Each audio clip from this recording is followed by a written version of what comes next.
Good morning students. आज हम लोग दैनिक जीवन में रसायन जो चैप्टर पढ़ रहे थे उसमें आगे का टॉपिक पढ़ रहे हैं। हम पढ़ रहे थे कि जब भी हम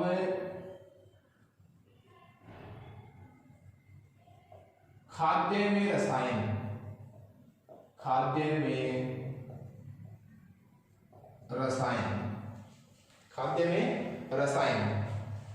तो खाद्य में रसायन में हमने कई टॉपिक पढ़े थे।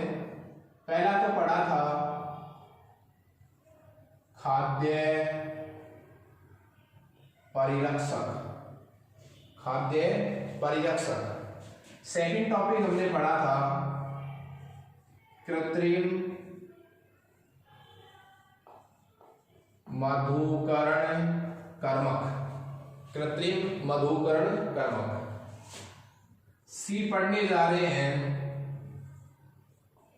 खाद्य रंग और कैपिटल डी हो जाएगा हमारा प्रतिऑक्सीकारक एंटीऑक्सीडेंट। मेरे कहने का मतलब क्या हुआ, हम चैप्टर पढ़ रहे हैं दैनिक जीवन में रसायन। मेरे कहने का मतलब ये हुआ कि ऐसे कौन से पदार्थ हैं जो खाद्य सामग्री में यूज होते हैं। तो रसायन खाद्य सामग्री में 4 प्रकार से यूज हो सकते हैं।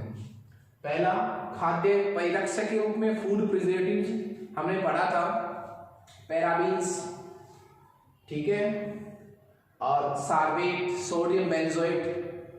दूसरी बात, कुछ रसायन जो है वो खाद्य में कृत्रिम मधुकरण कर्मक के रूप में यूज हो सकते हैं, जो भोजन को कृत्रिम रूप से मीठा बनाते हैं, जिनकी कोई फूड वैल्यू नहीं होती, जो पचते नहीं है, जिससे कैलोरी नहीं बढ़ती, शरीर में यूरिन के साथ बाहर निकल जाते हैं। कुछ ऐसे रसायन होते हैं जो प्रतिऑक्सीकारक होते हैं, मतलब जो प्रतिऑक्सीकारक पदार्थ होते हैं इनकी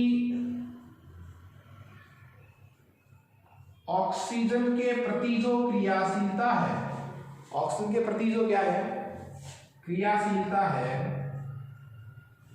वो अत्यधिक होती है साहब।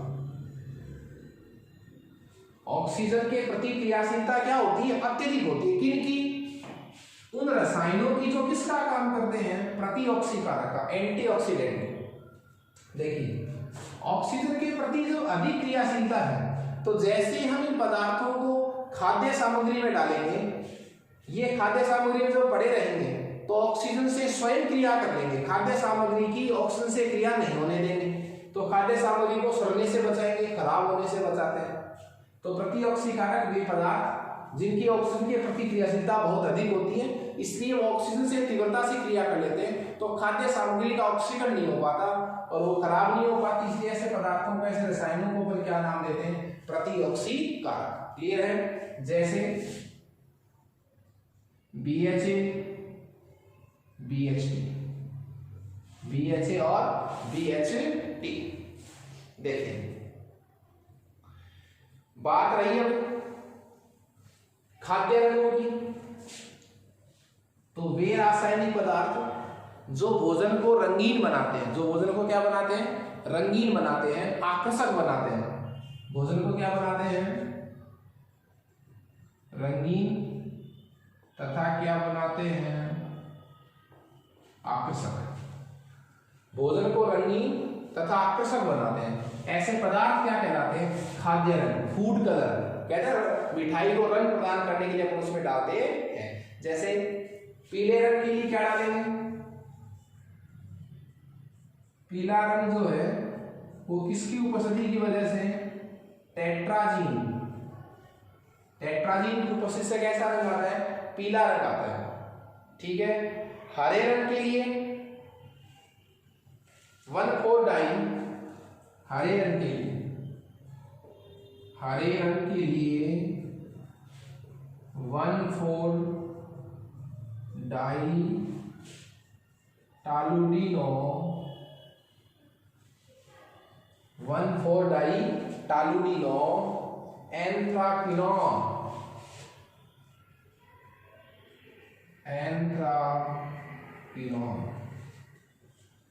तो ये हमारा टॉपिक कंप्लीट हुआ।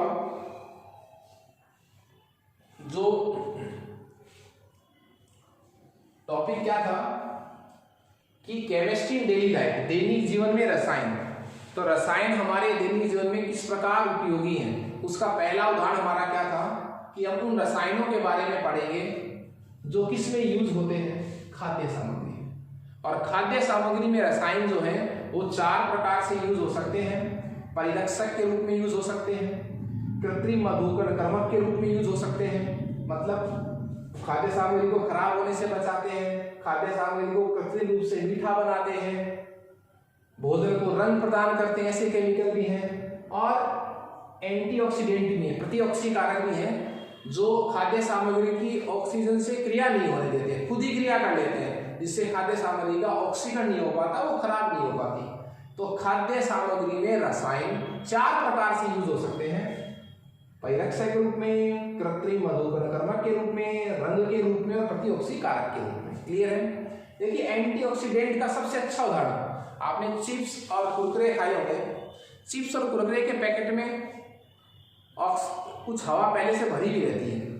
चिप्स और इस तरह की जो पैकेट बंद सामग्री आती है, खाद्य सामग्री आती है, उसमें 100% कैसे पदार्थ मिलाए जाते हैं, प्रतिऑक्सीकारक पदार्थ उसमें मिलाए जाते हैं, ताकि वो जल्दी से खराब नहीं हो। तो ये हमारा जो टॉपिक था वो था कि खाद्य सामग्री में रसायन किस प्रकार से यूज हो सकते हैं। अब हम रसायनों का दैनिक जीवन में दूसरा उपयोग पढ़ने जा रहे हैं। सबसे अच्छा उपयोग आवश्यक सेवा, जिसको मैं कह सकता हूं इमरजेंसी सर्विसेज जिसमें आता है, और वो है चिकित्सा में रसायन। चिकित्सा में रसायन तो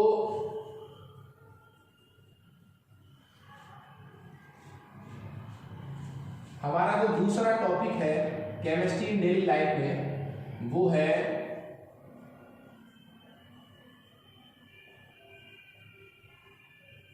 चिकित्सा में रसायन। चिकित्सा में रसायन, केमिस्ट्री मेडिसिन। देखिए चिकित्सा में रसायन का मतलब क्या हुआ, वे रासायनिक पदार्थ जो चिकित्सा के क्षेत्र में, जो चिकित्सा के क्षेत्र में प्रयुक्त होते हैं, वो औषधि कहलाते हैं। क्या कहलाते हैं? औषधि कहलाते हैं, ड्रग्स कहलाते हैं। तो सबसे पहले हमें परिभाषा पढ़नी पड़ेगी औषधि की।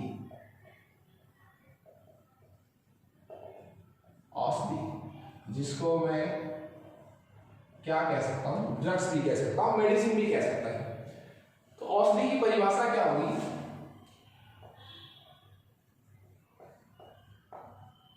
कम अणुभार के रासायनिक पदार्थ, कम अणुभार के रासायनिक पदार्थ जो क्या करते हैं, जो शरीर की जैव रासायनिक क्रियाओं में प्रयुक्त पदार्थ, जैसे कार्बोहाइड्रेट,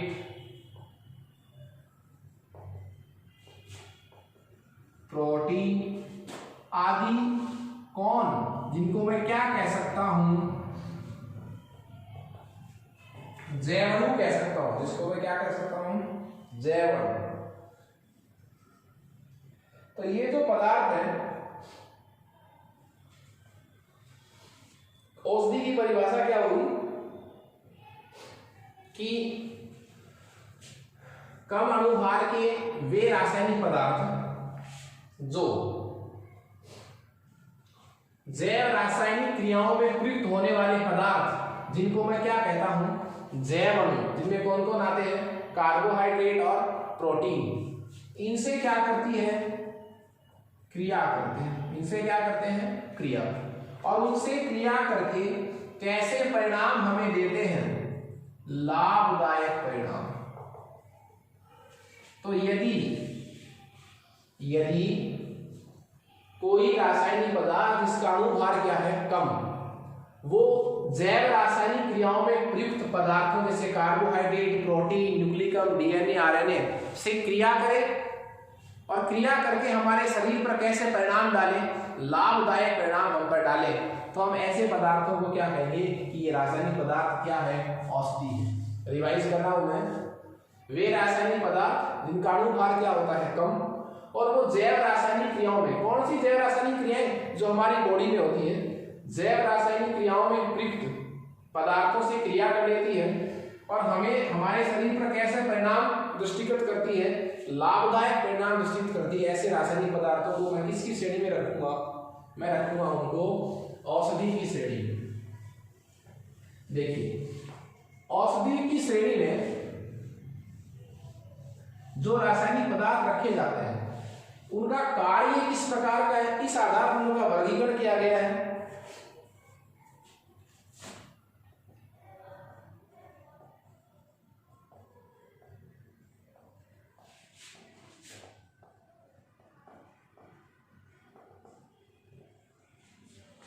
उनका वर्गीकरण किया गया है। तो सबसे पहले हम पढ़ेंगे कौन से प्रकार की औषधि हम पढ़ रहे हैं।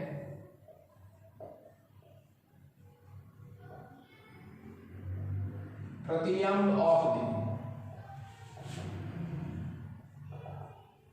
हम कौन सी औषधि पढ़ रहे हैं, एंटासिड, प्रतियम्ल औषधि। देखिए, आपको इनमें करना क्या है, मैं आपको पहले बता दूं कि आपको इन औषधियों में करना क्या है। औषधि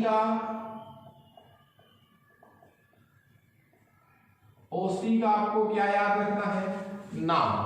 पहला काम क्या है, औषधि का आपको नाम याद रखना है। नाम के बाद उसकी परिभाषा आपको याद रखनी है, उसका मुख्य कार्य आपको याद रखना है और उसके कम से कम 2 एग्जाम्पल आपको याद रखने हैं। क्लियर है? मैं जब आपको ये औषधियां पढ़ाऊंगा कि वह औषधि, वह रसायन जो अम्लता को कम करता है, एसिडिटी को कम करता है, तो आपको प्रत्येक प्रकार की औषधि में कुछ बातें याद रखनी है। और वो कौन सी बातें हैं कि प्रत्येक औषधि का आपको नाम याद होना चाहिए, उसकी परिभाषा याद होनी चाहिए, उसका कार्य याद होना चाहिए और उसके उदाहरण याद होने चाहिए। कम से कम कितने, 2 उदाहरण याद होने चाहिए। तो हमारी औषधि जो मैंने ली है वो औषधि है प्रतिअम्ल औषधि, प्रतिअम्ल औषधि। देखिए, जब प्रतिअम्ल औषधि है जिसको मैं एंटासिड कह सकता हूं, एंटी एसिड, तो क्या परिभाषा हो जाएगी, वे औषधि, वे रसायन जो शरीर की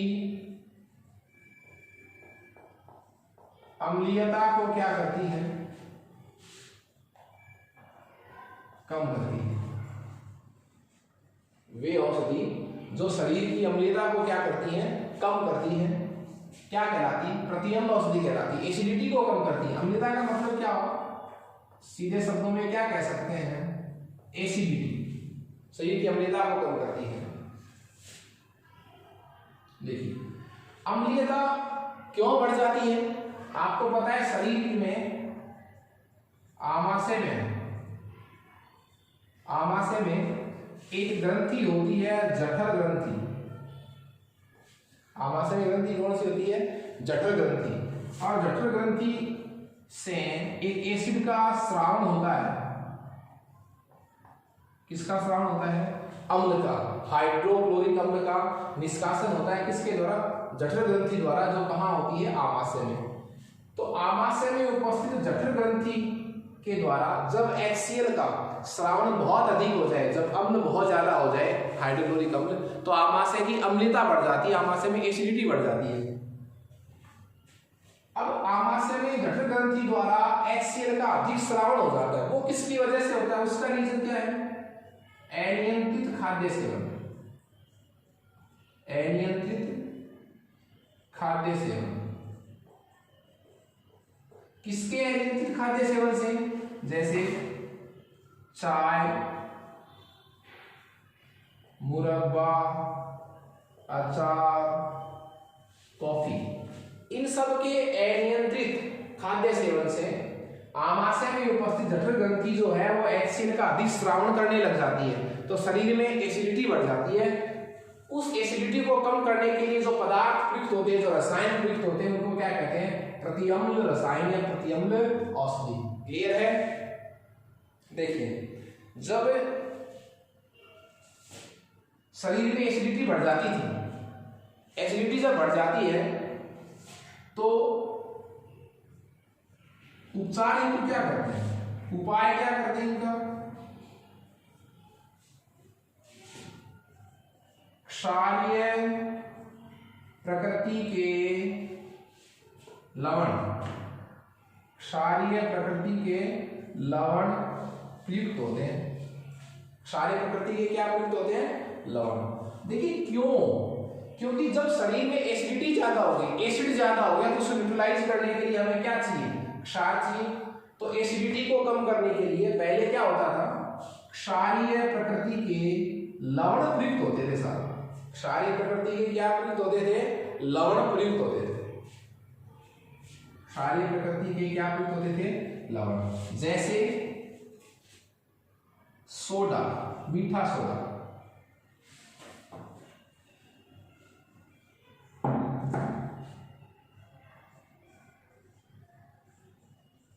मीठा सोडा, ओनली सोडा भी कह सकता हूं, जिसको मैं और भी कह सकता हूं खाने का सोडा, जिसका दूसरा नाम भी है baking soda, baking soda. Sodium bicarbonate, जिसको मैं कह सकता हूं फॉर्मूला क्या है? NaHCO3। ठीक है, और भी एग्जाम्पल हमारे पास है, बहुत अच्छा एग्जाम्पल है MgOH का whole twice, magnesium hydroxide, magnesium hydroxide, जिसका एक नाम और भी है milk of magnesium, milk of magnesium. Magnesium का दूध कहते हैं किसको?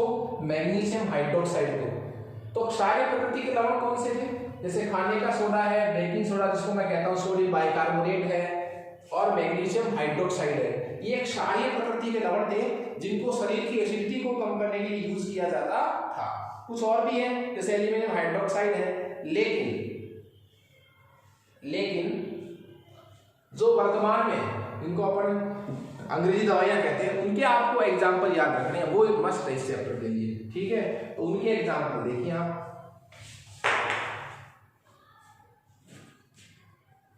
उनके एग्जाम्पल में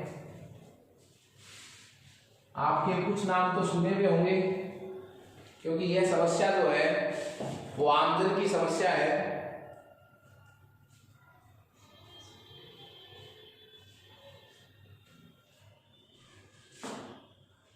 इसके जो उदाहरण है, इसके उदाहरण पढ़ रहे हैं हम प्रतिअम्ल औषधि के, और वो उदाहरण है रेनिटिडीन, रेनिटिडीन, जिसका एक दूसरा नाम भी है जेंटेक। ये साल्ट है साहब, ये जो मैं एग्जांपल लिख रहा हूँ किसके लिख रहा हूँ? साल्ट के। टैबलेट में साल्ट आता है, जैसे पैरासीटामोल है। अब पैरासीटामोल साल्ट है जो बुखार को कम करने के लिए यूज होता है। तो पैरासीटामोल एक साल्ट है, वो आप किसी भी दवाई में डालें, उसका नाम कुछ भी हो सकता है, दवाई का कंपनी का नाम कुछ हो सकता है, लेकिन इसमें साल्ट जो है ना वो मायने रखता है। ठीक है, तो दवाइयां जो है वो साल्ट पर आधारित होती है। जैसे आपसे कहेगी गोली बुखार को कम करेगी कि नहीं करेगी, तो आप उसमें साल्ट देखिए, कंपनी का नाम मत देखिए, उसमें साल्ट देखिए इसमें पड़ा क्या है। जिसमें पैरासीटामोल है उस दवाई में इसका बुखार को भी कम करेगी। तो रेनिटिडीन है, जिसका एक दूसरा नाम क्या है? जेंटेक। सिमेटिडीन, सिमेटिडीन, ओमेप्रेजोल, लेंसोप्रेजोल, ओमेप्रेजोल, लेंसोप्रेजोल, ये नाम भी आपने सुने हुए होंगे दोनों, ओमेप्रेजोल, लेंसोप्रेजोल, सिमेटिडीन, रेनिटिडीन, रेंटेक जिसको कहते हैं, नाम कुछ हो सकता है पर साल्ट का नाम तो इसमें यही रहेगा। ओके, उसके बाद तो अब देखिए, जब मैं चिकित्सा में रसायन जो टॉपिक आपको पढ़ा रहा हूँ कि वे रासायनिक पदार्थ जो चिकित्सा के क्षेत्र में क्या होंगे, यूज होंगे, उनमें इस तरह से हम पैटर्न रहेगा हमारा, क्या पैटर्न रहेगा, औषधि का नाम, तो औषधि का नाम तो क्या हो गया, प्रतिअम्ल औषधि, ठीक है। चलिए, ये तो आपको नाम याद रखना है। उसके बाद इसकी परिभाषा क्या है, जो शरीर की अम्लीयता को क्या करती है, कम करती है, वो क्या कहलाती है, प्रतिअम्ल औषधि कहलाती है। शरीर में एसिडिटी क्यों बढ़ जाती है, जब आप अनियंत्रित खाद्य सेवन करते हैं, चाय, कॉफी, अचार, मुरब्बा आदि का अनियंत्रित खाद्य सेवन करते हैं, तो आमाशय में पड़ी हुई जठर ग्रंथि है वो HCl का बहुत अधिक स्रावन करने लग जाती है, जिससे शरीर में क्या बढ़ जाती है, अम्लीयता बढ़ जाती है। शरीर में क्या बढ़ जाती है, अम्लीयता बढ़ जाती है। और इस अम्लीयता को कम करने के लिए जो उपाय है वो क्या है कि हम क्षारीय प्रकृति के लवण यूज करते थे पहले, जैसे मीठा सोडा, बेकिंग सोडा जिसको मैं कह सकता हूँ, और मिल्क ऑफ मैग्नीशियम हाइड्रोक्साइड को यूज करते थे ताकि एसिडिटी जो है वो यूटिलाइज हो जाए। लेकिन वर्तमान में जिनको अपन अंग्रेजी दवाइयाँ कहते हैं, उनमें ये दवाइयों के कुछ नाम है, मतलब किसके नाम नहीं है, लवणों के नाम है, ऐसे लवण जो एसिडिटी को कम करने में यूज होते हैं।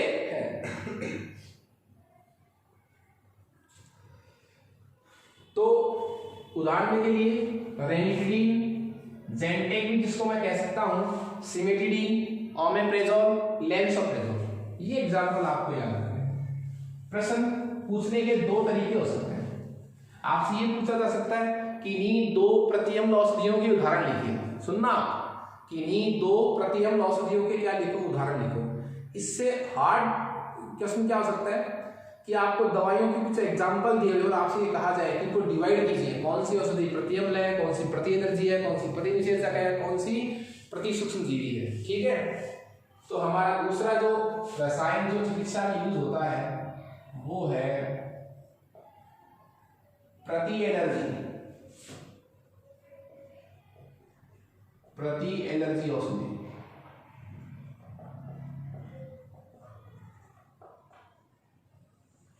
प्रति एनर्जी औषधि, देखिए प्रति एनर्जी का मतलब क्या हो, एंटी एलर्जिक, जो एलर्जी को कम करती है, एलर्जी के प्रति एंटी स्पेशलिस्ट है जो है, तो क्या नाम हो जाएगा, वे औषधियां जो एलर्जी को कम करती है, या मैं क्या कह सकता हूं, नियंत्रित करती है। जो एलर्जी को क्या करती है, कम करती है, या जो नियंत्रित करती है, वो क्या कहलाती है, प्रति एलर्जी औषधि।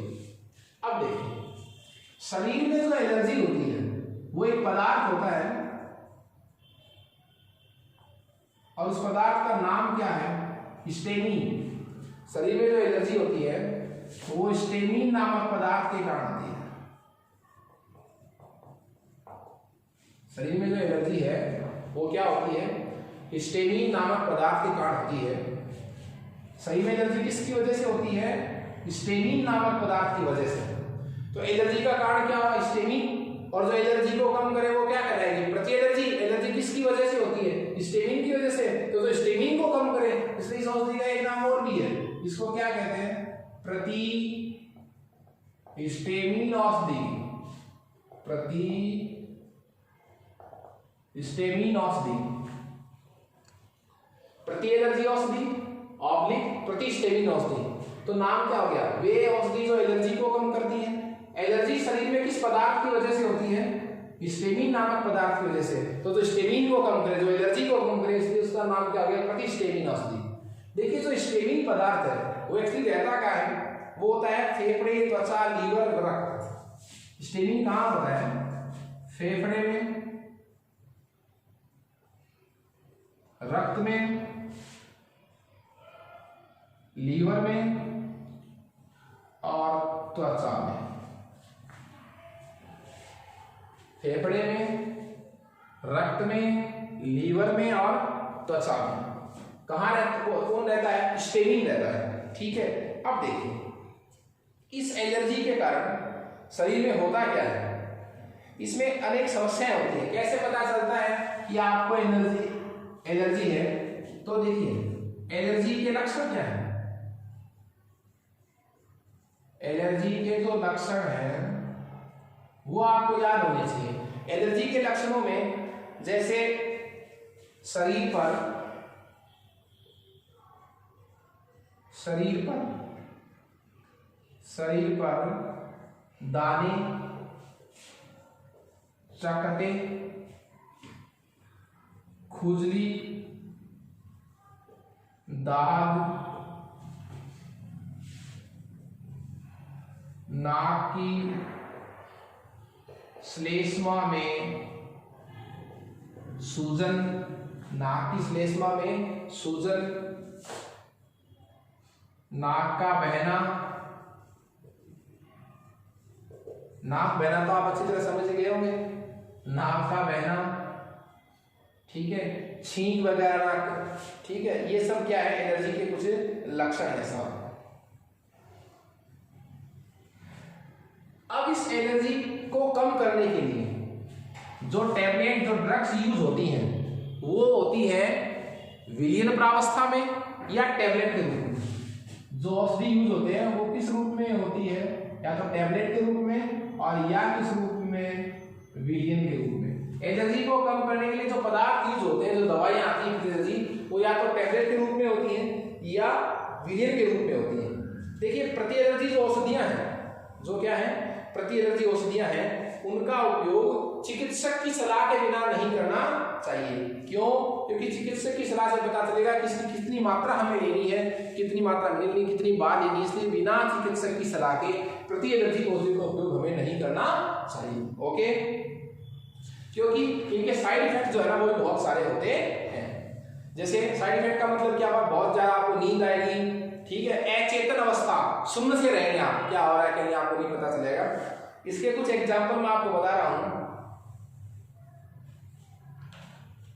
इनके एग्जाम्पल जो हैं वो है ब्रोमफेनिरामेन,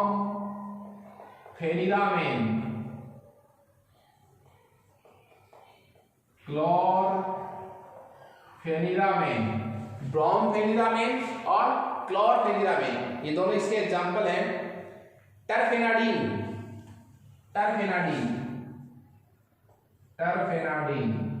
जिसको मैं सेल्डेन भी कह सकता हूं, जिसको मैं क्या कह सकता हूं, सेल्डेन। तो ब्रोमफेनिरामेन, क्लोरफेनिरामेन, टरफेनाडीन, और जिसको मैं क्या कह सकता हूं, सेल्डेन भी कह सकता हूं। ब्रोमफेनिरामेन का एक नाम और भी है, डाइमेटेक। क्या नाम है? डाइमेटेक। तो आपको इनसे एग्जाम्पल आपको याद रखने पड़ेंगे। ओके, तो कल हम एक और नेक्स्ट औषधि का जो है इस टॉपिक पे अध्ययन करेंगे। Okay, thank you students.